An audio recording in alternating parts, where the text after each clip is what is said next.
Hi, I'm Patrick Cobb with AARP South Carolina. AARP South Carolina is pleased to sponsor the Post and Courier's Pints and Politics series. AARP is a nonpartisan organization. We don't endorse candidates nor parties. We work on issues important for families 50 plus in South Carolina. Follow us at aarp.org/SC. How's everybody doing? You got a good break? Great, thank you so much. My name is Chris Zeller. I'm with the Post and Courier.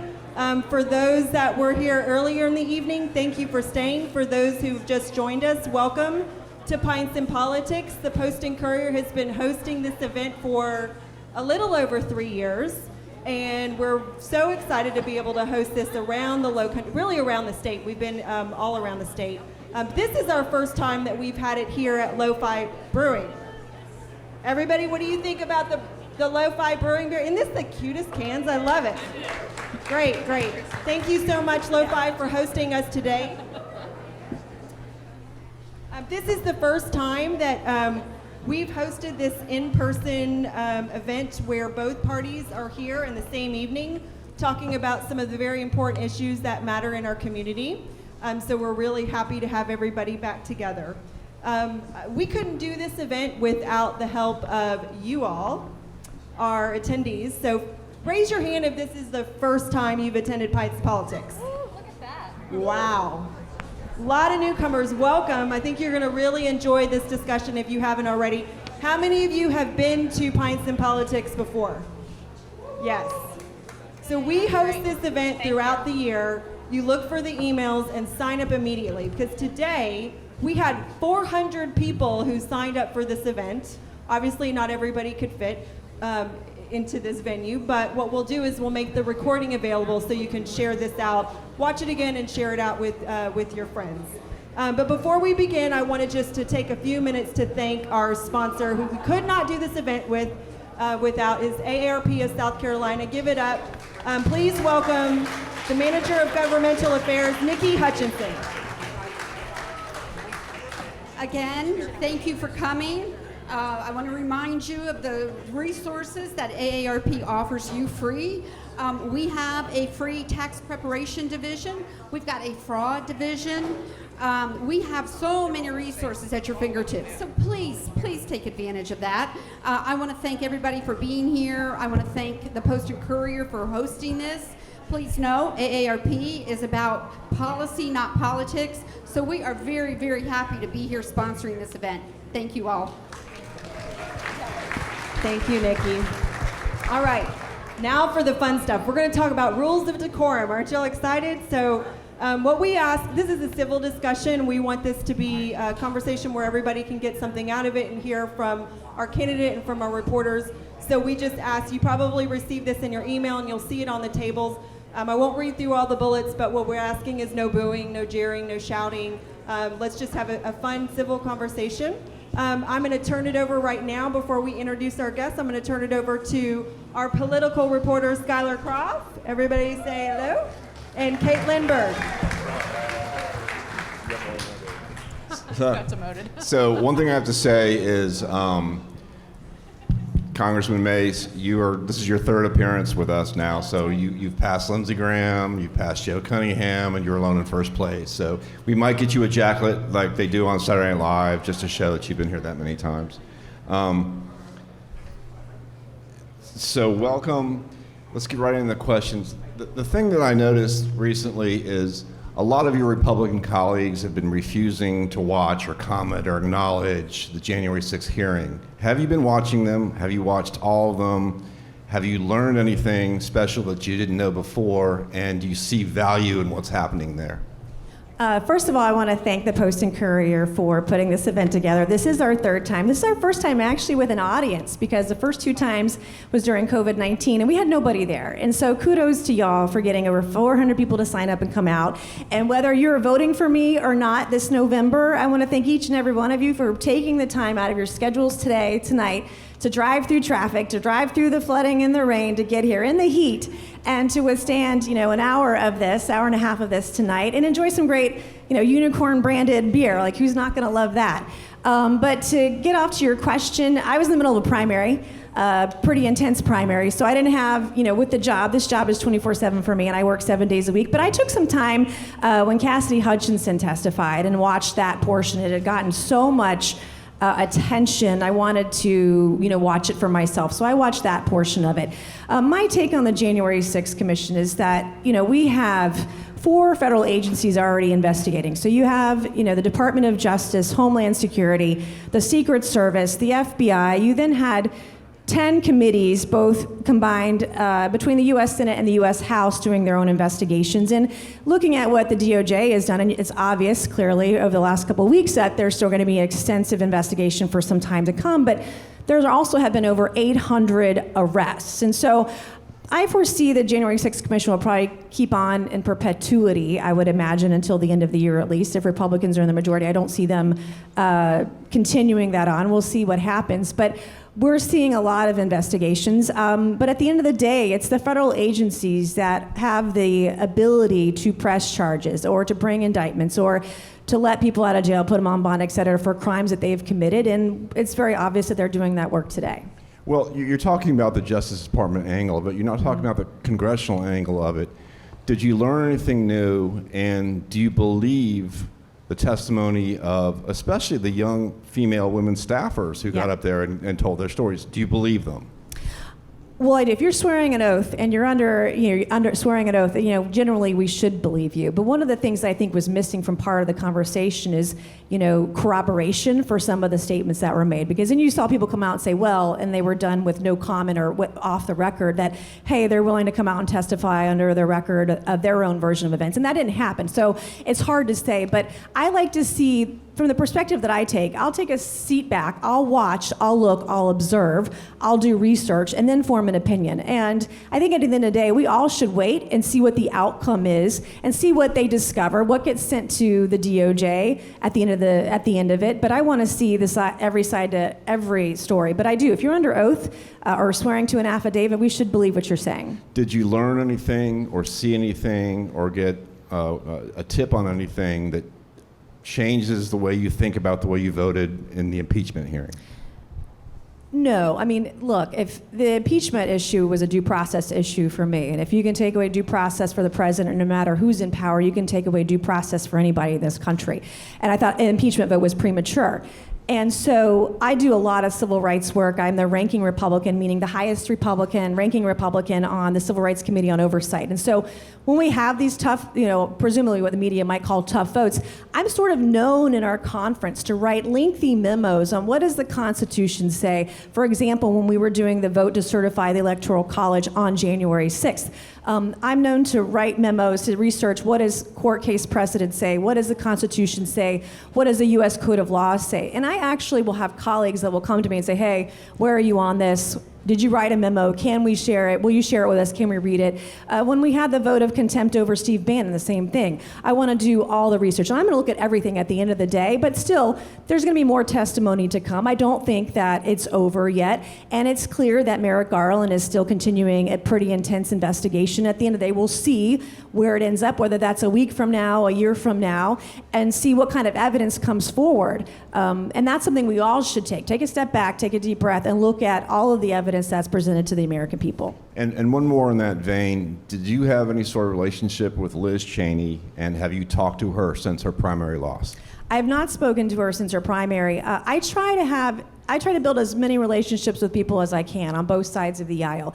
I'm not friendly with everybody. There are 435 of us, but certainly I've got folks, Liz Cheney and others on both sides of the ticket that I've been building relationships with over the last year and a half or so. It's really important if you want to get things done, you want to deliver results, to have those relationships. I try not to burn bridges. It's about building them, not burning them down, except, and you've seen some of my tweets from time to time, like at the end of the last year, if there's bigotry or racism involved, or anti-Semitism, I'm pretty vocal too, no matter who's doing it, Republican or Democrat. Are you sorry to see her leave Congress? I'm sorry to see a lot of people leave Congress, and having gone through what I had just gone through, to be the only person to survive those kinds of attacks in a primary, understanding that the American people right now don't want someone who's going to continue to show what the problems are or attack the other side. We need to be really solution driven. We need to bring our country together. We need to be united in the unbound pride that we all have for what is the United States of America.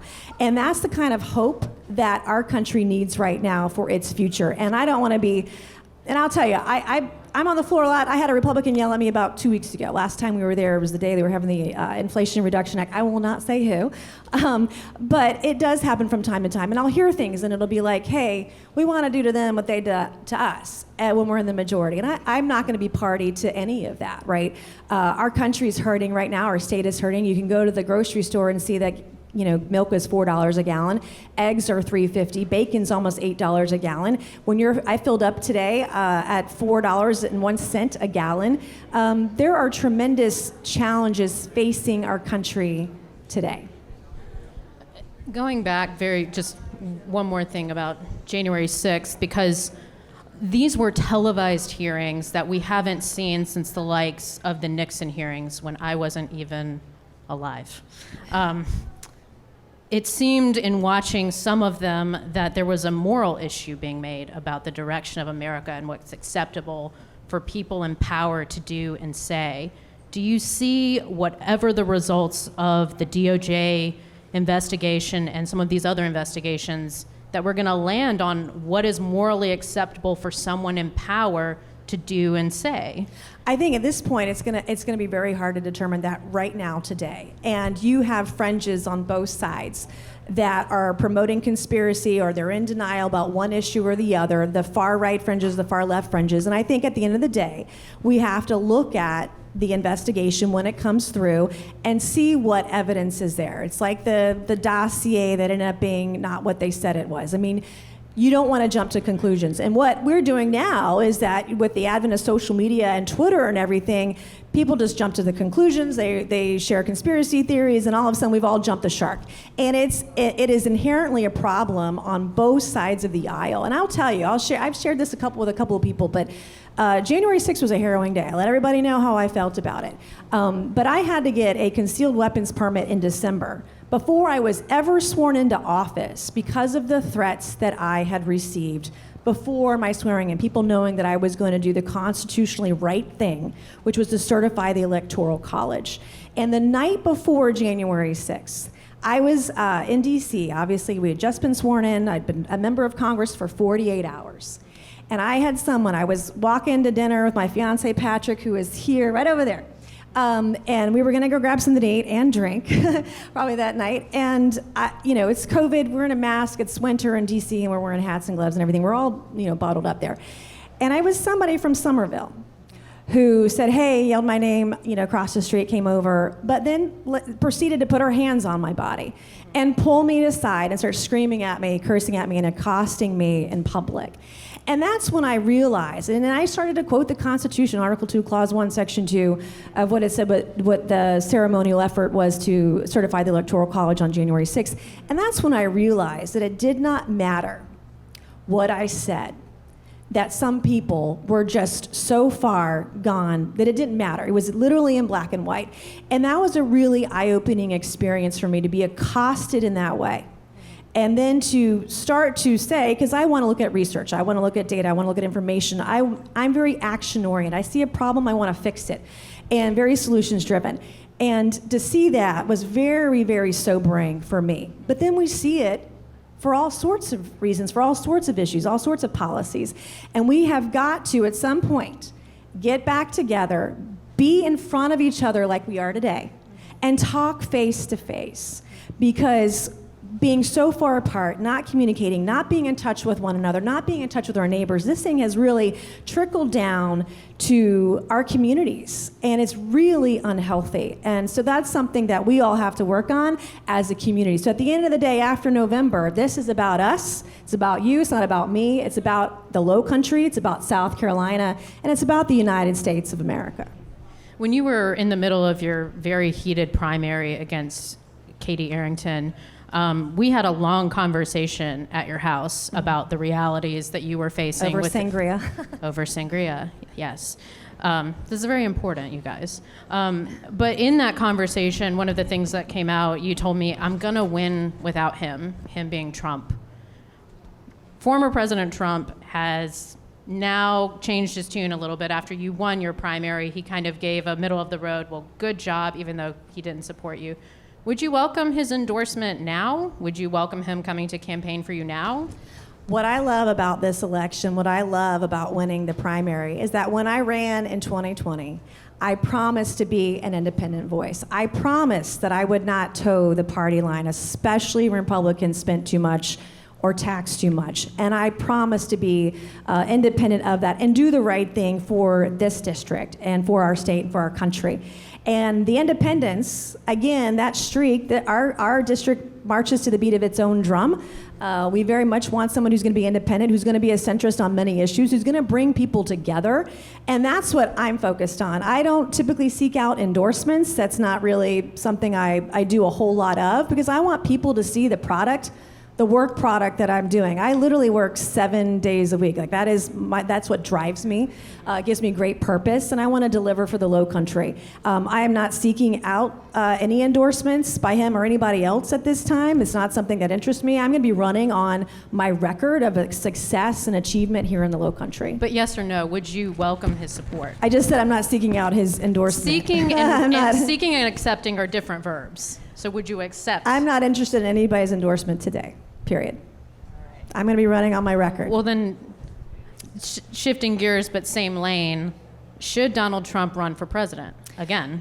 I think whomever wants to run for president in 24 should. And I think you'll see, and it won't just be Republicans, I think it'll be Democrats too, who are unhappy with the president, with Joe Biden today, that you'll see a deep bench on both sides of the aisle. I think that the American people deserve that. I think that they've earned that.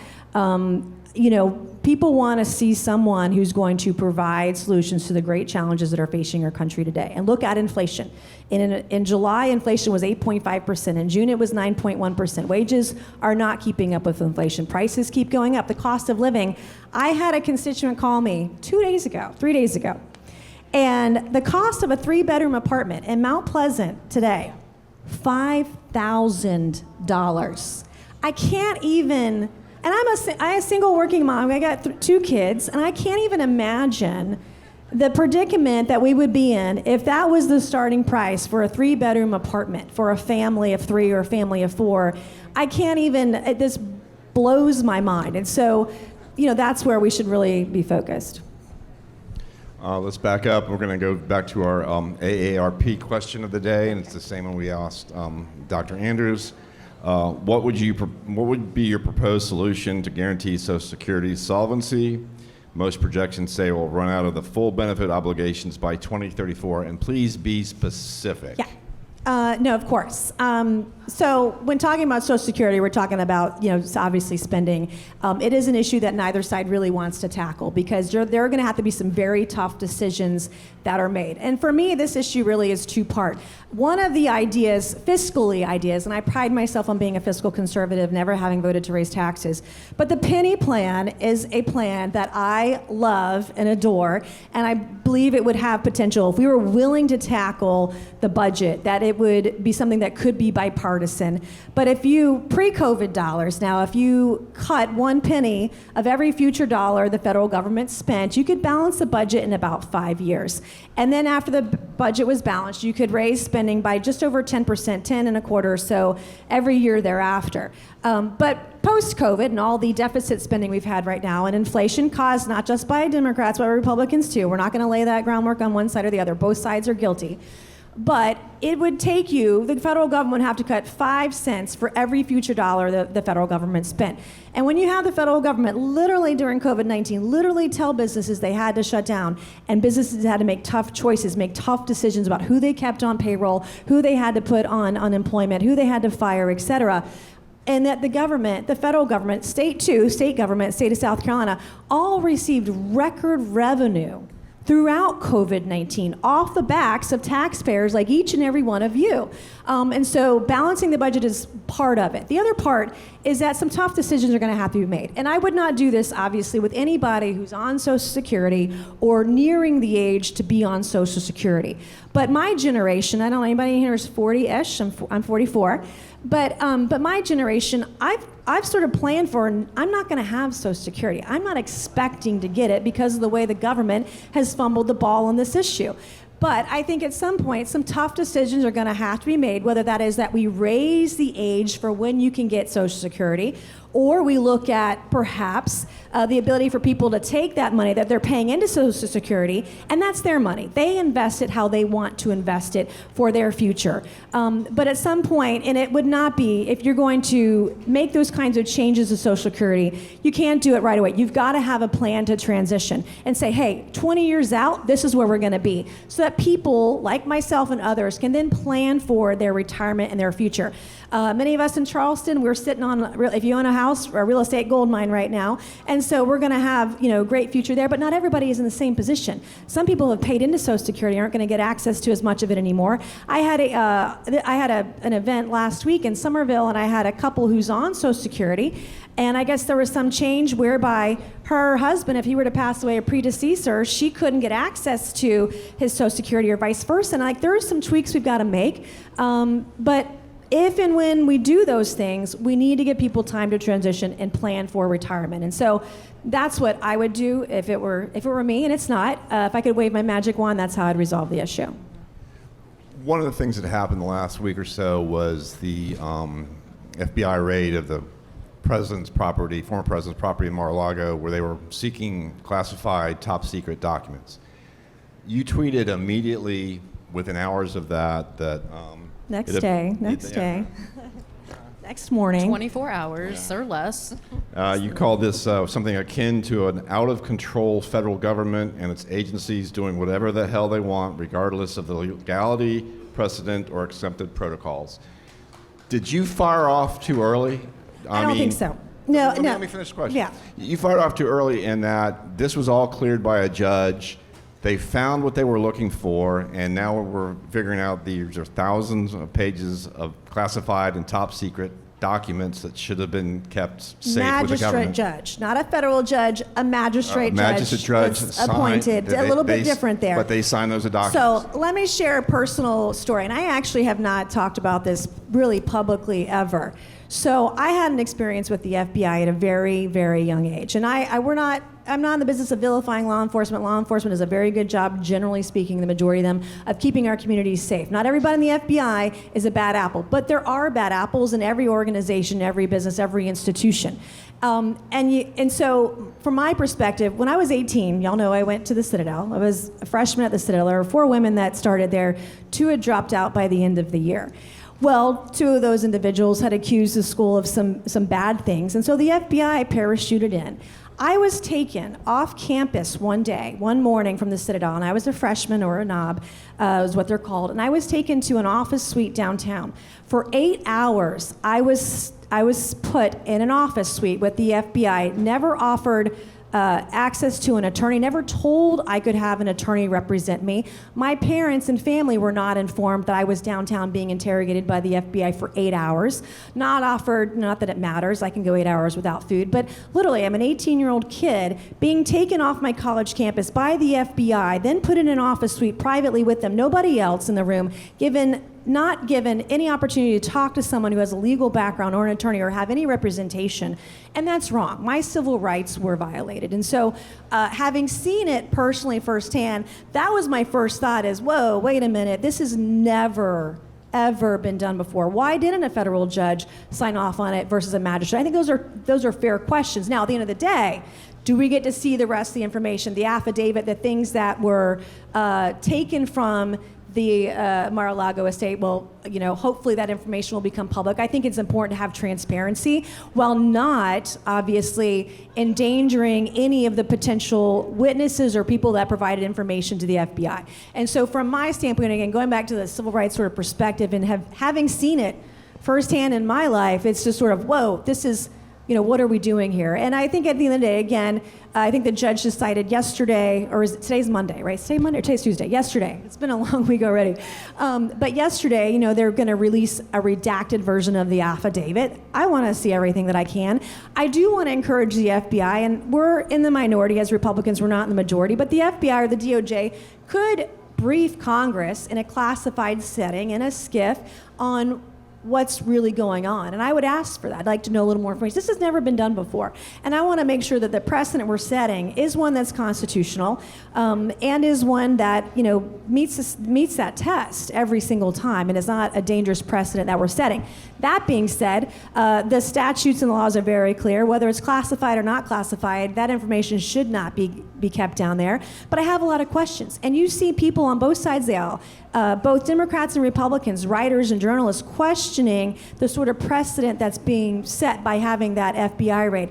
And when the FBI was there in May, then they were there again in June, having access to all of this. I mean, I have more questions than I have answers at this point. I'm hoping the DOJ will brief us. We're going to be back in September for a couple weeks for votes before election time frame. But I have a lot of questions, and I think that's fair. And I think that when you look at, I think it's important to look at both sides, all three sides, the left, the right, and somewhere in the middle is the truth. And I read both sides. Like, I read what the right is saying, I read what the left is saying, and you could see some of the concern constitutionally and from a precedent standpoint, both concerns from both sides of the aisle. We'll stick on some other things that were said on your Twitter account just for fun, but on your Twitter account you had posted an interview that you did about prison reform, which you did do some work on that in the State House, and some other criminal law positions as issues that should be civil rights issues adopted by the Republican Party. But a lot of the things that you talked about don't necessarily seem to mesh right now with that law and order messaging, lawless Democratic-run cities message that the GOP is pushing in 2022 as they did in 20. So if you're alone on this issue in your party... I'm alone on a lot of issues. Have you guys seen the bills I do? I mean... We do. Yeah. We do see the bills you do. And being alone is something that is something of a standard in the 1st District. Yes. But with you being alone on this, what sort of reforms do you think should be done now and that you think could be done now? Specific to either criminal justice reform or prison reform, or are we talking all of the above? All of the above. All of the above. So some of you know when I was a state lawmaker, I had a bill that was actually signed into law. It was a prison reform bill specific to women. When the former administration signed the first step back into law in December of 2018, I read that bill. That was a bipartisan bill. And one of the provisions in there was about restraints on women in prison when they were pregnant and in labor and delivery. And I read some of the provisions of that bill, and I looked to see what South Carolina was doing, and I said, oh my God, we still have this as practice and policy, and work with Democrats and Republicans alike to get that bill through and get the governor to sign it into law. And I'm really proud of that work, because it's rare to have a Republican who will then work with the other side, work with both sides, and then get a bill signed into law. And that's a big deal. On the civil rights side of it, with criminal justice reform, prison reform, I am really big on, and you can see my bill in the States Reform Act, on ensuring that violent criminals for minor cannabis offenses, for example, aren't sitting in jail for 20 years for offenses that they shouldn't be sitting in jail for at all. And so looking at that and I've got a bill called the States Reform Act. It's 131 pages, I believe, but that's one of the provisions in there. People who are put away for cannabis or marijuana, nonviolent and low amounts, shouldn't be sitting in prison. So that's something that I've actually worked on. The First Step Act also sought to address that, but then in President Trump's first speech back in Washington, he said something totally different. I don't remember what he said, but... He said that people should be thrown in jail. I'm sure they're getting there. I'm sure they're going to get there. Well, I'm happy to talk about it. Let me do this then. So... Again, this is a decorum. Come on. This is not shouting from the audience. Just be patient. If you are reelected, what gun law reform measures, as it relates to firearms specifically, would you endorse, if any? And this doesn't count like the Active Shooter Alert Act or legislation to beat up school security. Are there any measures that you would support about guns specifically? Well, it would have to depend on what the measure actually is. And so I've done a lot of work on this issue, both starting back as a state lawmaker and now a member of Congress. You mentioned the active shooter alert. I was one of 2 Republicans with 2 Democrats on that particular bill. There are a couple of things that we have to understand as sort of the lay of the land here. For example, When the FBI is communicating criminal information with state and local agencies, for example, doing a background check, they're only allowed to use a fax machine. And so when we're talking about mass shootings, when we're talking about gun violence in this country, we have to look at the information that's out there. And I will tell you, it is ridiculously hard to find. So we voted on a bill a couple of months ago that would ban certain types of firearms for those under the age of 21. Well, I wanted to do some research and find out what kinds of firearms violence have we had in this state. And unfortunately, the 1st Congressional District is no stranger to mass violence and understanding that. So we reached out to SLED as an office. We got over 50 to 100 pages of data, and they wouldn't put all the data together. And so we had to go through and hand count all the data. Well, guess what? The vast majority of gun violence, those carrying firearms legally, using them illegally, those with them illegally in this state of South Carolina, the vast majority of those individuals are over the age of 21. The vast majority of gun violence in the state of South Carolina, it took us several days to figure this out because the data wasn't provided very easily by SLED. They probably don't want people to know that information, but we're between the ages of 21 and 39. So a bill to ban certain firearms by people under the age of 21 isn't going to solve the problem. I also look at Chicago. Until Highland Park happened, Chicago had been largely ignored. They've got gun control, and you can't carry larger than 9mm firearm, but yet 2 weekends ago, 65 people were shot in the city of Chicago. 5 people were killed. And so one of the things that I learned as a state lawmaker, and I had a bill for this, it was called the Law Enforcement Data Bill, or Law Enforcement Data Integration legislation, and it was killed by a Republican, by the way, but it was this bill. I'd done a lot of research on what other states were doing. This was post-Parkland, looking at what Florida was trying to do, looking at different scenarios where there were shootings. Pulse nightclub, the shooter was known by the FBI. Uvalde, that kid was shooting people with a BB gun before he ever legally got to buy a gun. Why is a kid like that able to buy a gun if he's been caught shooting people? Like, I don't understand the logic behind that. But part of the issue is it comes down to criminal records and criminal information. So you have 2 databases at the FBI, the NICS and the Index. You have, not everybody at the FBI can access both of those databases, right? So why don't we have a single piece of software that pulls together all this information so that you know in 30 seconds, is this a bad guy? Should this person be able to buy a gun or not? It shouldn't be that difficult. And it's something that can be done at the federal level that we're not doing, certainly not at the state level, but my bill, we have criminal databases from DNR. We have counties, municipalities, state troopers, SLED, they have their fusion center. But none of that information talks to one another. And if you're going to get to the bottom of it, should this person be able to buy a gun through the background research, background project, or background check process? All that information should be in one place. It shouldn't be that difficult. Your opponent on the stage earlier tonight said that she would favor. She said AR-15s and military-style weapons should not be in circulation in the United States, and she advocated a buyback system. Would you support that? No. And if not, what do you see wrong with that? No, because that's not going to be something that's successful. So in order to be successful, and let's be honest here, we're looking at a Senate that'll be in Democratic hands in November. We're looking at a House that'll be in Republican hands. The House will be in Republican hands more than likely. How can we find common ground? And what kind of common sense policies? And I think you have to start with criminal records. There's no reason today, and in fact, I just did a demo with a software company in Charleston that is redesigning how we pull criminal information into databases. And they're doing a test run in different cities and municipalities across the country. But there's no reason why a guy like Dylan Roof should have to wait 3 days, 5 days, 7 days to determine he shouldn't own a gun because he's not qualified to do so.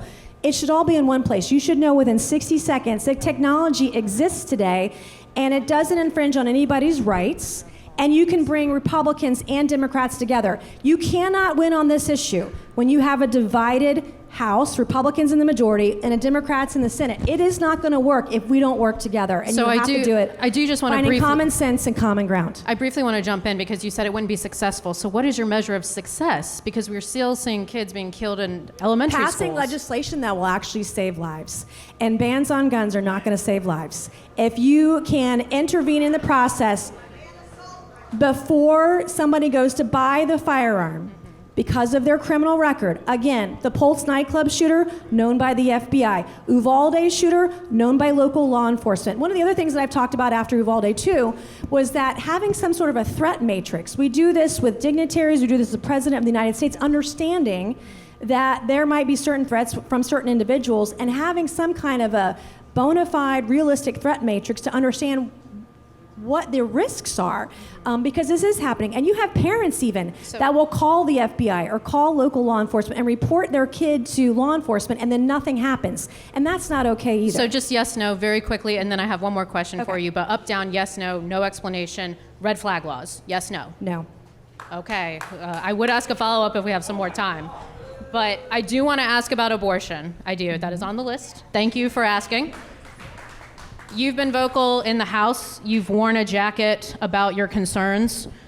What would you specifically support? And you know what's happening here in your home state of South Carolina in the legislature, looking at advancing a total ban on abortion, coming back for a special session to look at this issue. Right. This is an issue that I am very passionate about. Some years ago, about 3 years ago, when the South Carolina was when they initially drafted the heartbeat bill, and we had a debate on the floor. And they do these debates and this legislation at the state level every single year. There's always the same debate year over year. And this particular time, this particular bill, not a single woman got up to talk about what this bill did or did not do. And there were no exceptions for women who'd been raped or for girls who were victims of incest. And I was so pissed off and angry about the way the debate was going. It was all men that were talking. Not a single woman got up on either side of the aisle. And I marched my little butt to the floor, got behind the podium, and I told my story about being raped when I was 16. It was the first time I had ever told that story, and I was scared to death about it. And the only reason that South Carolina had a heartbeat bill with any of those exceptions in them, protecting women who've been raped, protecting girls who are victims of incest, is because I put them in there. Those exceptions would not exist. And they would not exist. And we were one of very few states. I think Georgia followed suit either right before or right after, but very few states. And you saw in Ohio, the week after, and this is 2018, 2019, when Ohio signed their heartbeat bill into law. And it's not just the 10-year-old girl that was raped by an illegal immigrant a couple of weeks ago. This was a girl who was raped by her father 3 years ago when they signed that bill into law. And so I was very vocal on Meet the Press a couple weeks ago because we have legislation that's been filed in the state legislature that would essentially ban the word abortion from a website. There's legislation, not necessarily in South Carolina, but in other states across the country that are trying to ban women from traveling to other states. We don't do that when you travel to Colorado or Las Vegas or whatever and you come back. We should not be doing that.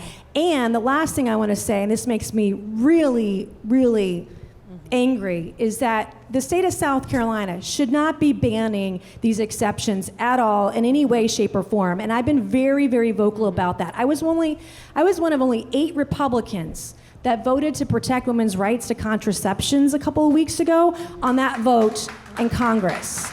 And so we have entire counties, rural counties in South Carolina, and we talked about this, certain rural areas that don't have a single OBGYN doctor. Full or part-time. Yeah, full or part-time. So if you are going to ban it, the very bare minimum that you can do or should be doing is ensuring every woman has access to an OBGYN doctor, prenatal care, contraception. I also have a bill called, that I just unveiled a couple weeks ago. It's called the Stand Up for Moms Act. It would be a site called life.gov that would give information and access on some family planning services, adoption, et cetera, access to prenatal care, health care, medical care, et cetera.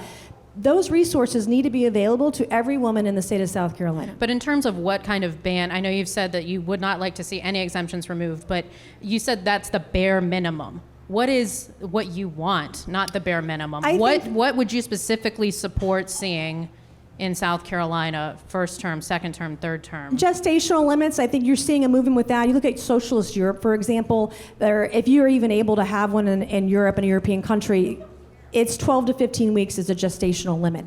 I think you'll see a movement in some states across the country, and I think just the overturning of Roe doesn't mean Congress doesn't have a role, right? Right now it's largely up to the states, but I do believe that Congress has a role in guiding what that might look like in the future. And so at the congressional level, at the federal level, I would support certain gestational limits. I absolutely would support exceptions.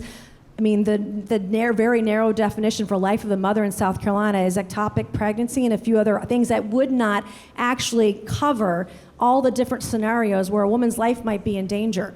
But giving that guidance, obviously exceptions for rape and incest are very high on that list. And those are things that I fought for. The reason that the Heartbeat Bill has those is because I fought to put them in there. All right, thank you all very much. We've got to end it off. We've run out of time. Thank you so much, y'all. Thanks for coming out tonight. We appreciate the congressman. We appreciate you all.